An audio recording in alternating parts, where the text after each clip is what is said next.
Hello po sa lahat po ng mga nagmamahal kay Mr. Daniel Padilla. Daniel, ito ang kanyang ginawa sa mga stress na nararanasan ngayon ni Miss Kayla Estrada at sister ni Mr. Daniel Padilla. Ano nga ba ang mga revelasyon patungkol sa kanyang kuya DJ? Okay. Ang lahat ng yan. But before that, if you haven't subscribed yet to my YouTube channel, please don't forget to like, share, and subscribe at hit mo na rin ang notification bell for more showbiz updates. Of course, bago tayo magpatuloy sa ating updates for today's video, nais ko po of course pasalamatan kayo for always watching and trusting this channel. Thank you so much sa inyong laging panonood at palagi ang pagsubaybay sa mga updates po natin.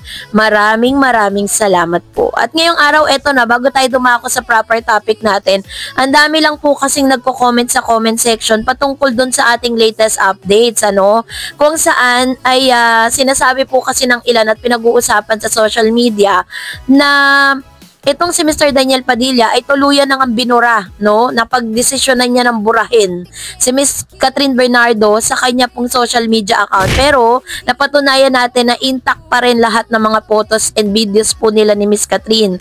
Which means hindi totoo yung mga chika na inalis na ni Daniel lahat yon. Ganon din naman si Catherine. So, unahin natin ang komento mula kay Miss Janet P. Manalo. Sabi na, sana igalang na lang kung ayaw magsalita ng mga taong involved. Let's talk less mistake Bakit si Catherine inamin na ba yung mayor? Diba hindi din? Which is true, diba? Let's respect them. Ayaw nilang umamin, wag. Diba? Diyan sila masaya Gusto nilang respetuhin at gusto nilang magtira, sa kanilang sarili. Sabi nga po ni Alden Richards, what you see is what you get. Yun na yun. Sabi ni Mr. or Miss Unknown, maingay lang yan sa umpisa pero time comes, iwalay din yan kasi galing din sa broken fam ang girl and boy. Grabe naman yun. Judgmental naman si Lola mo. And then sabi naman po ni Randy, or sabi ni Miss Cheese 2000, anong cut din, Mema? Ginamit niya lang si Alden. Lol, si Mayor at Catherine. Bakit ba ayaw nyo kay Mayor? Kasi nga si Mayor nga po, sinasabing red flag kasi parang yearly nagbabago talaga siya ng girlfriend. Kaya purong ang daming mga fans si Catherine na ayaw kay Mayor Alcala. Sabi ni Renato Sayan, wala naman dapat ikumpara kay Catherine laban kay Kayla. Sino bang nagkukumpara sa dalawa? Kung si Daniel masaya na siya kay Kayla, mabuti yun. Hindi na nga lang mahuhututan ng pera si Kayla kaysa kay Catherine. Mapera si Catherine, si Kayla asa lang sa paycheck niya. Magkano ba? TF ni Kayla, milyones ba? Palagay ko hindi So saan banda upgrade doon? Just saying lang naman.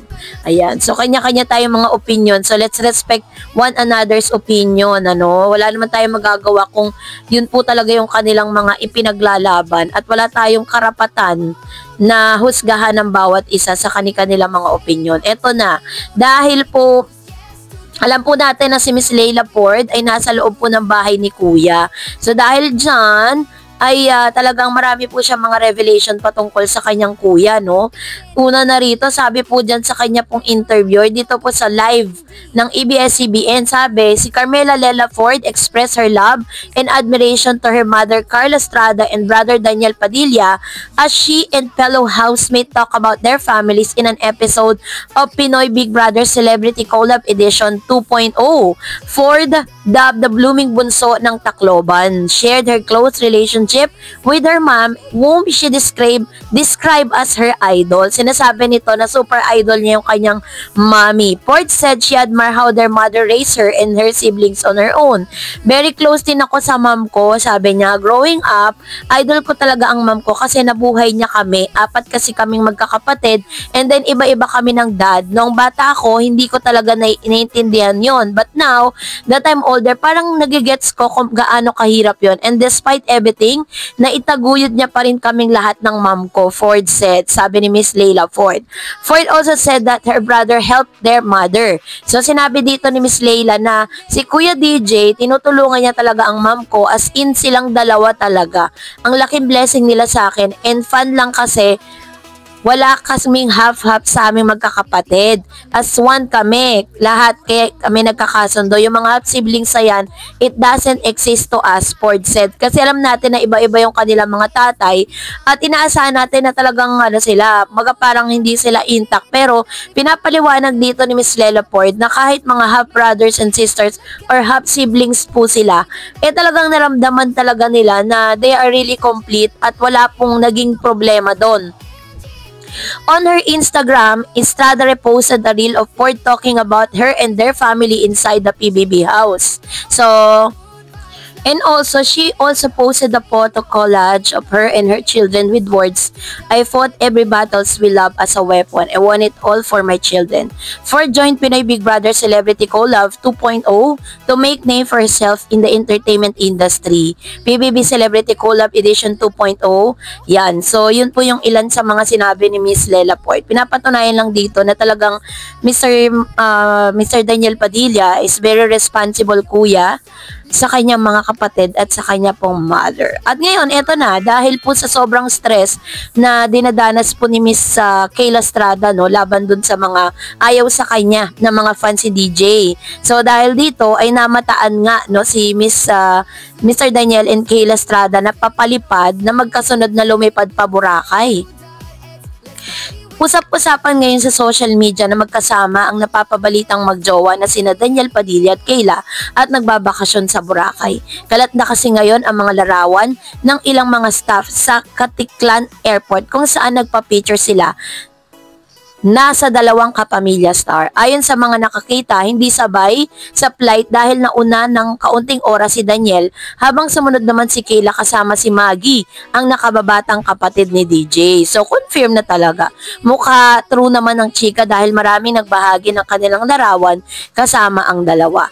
Ako na maglalayag, they both arrived at Caticlan Airport with different flight number. Nauna lang si Daniel ng 2 oras, tapos sumunod na si Kayla. Sabi ng isang Caticlan Airport staff sa kanyang post.